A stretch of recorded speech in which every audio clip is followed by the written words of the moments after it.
দাবা খেলাকে এগিয়ে নিতে দীর্ঘমেয়াদী পরিকল্পনা করার প্রয়োজন মনে করছেন বাংলাদেশের সর্বকনিষ্ঠ আন্তর্জাতিক মাস্টার মনন রেজা নীর।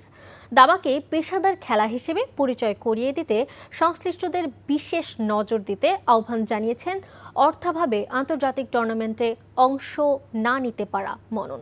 রিপোর্ট কুশল ইয়াসিরের।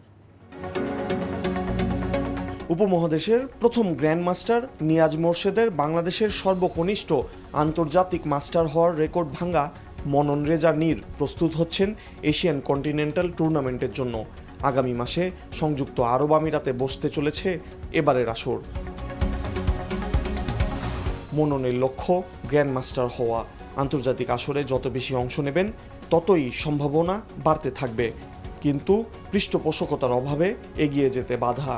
গত ফেব্রুয়ারিতে মন্টেনিগ্রোতে বিশ্ব জুনিয়র দাবায় অংশ নিতে পারেননি, তবে এশিয়ান কন্টিনেন্টাল টুর্নামেন্টে খেলার সুযোগ কাজে লাগাতে চান তিনি।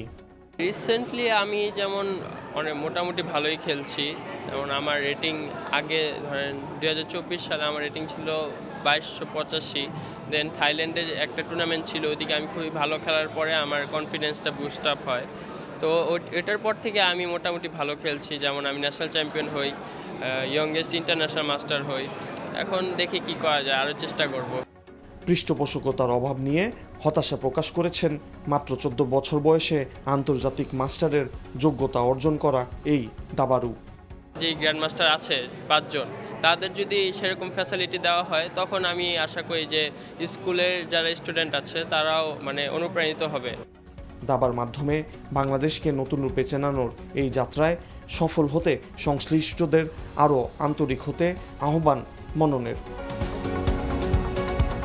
কুশল ইয়াসির, এনটিভি নিউজ, ঢাকা। বান্ডেল থাকলে প্রতি সেনমানিতে টাকা বাঁচবে। বিকাশ সেনমানি বান্ডেল কিনে জিতুন প্রতি লেনদেনে।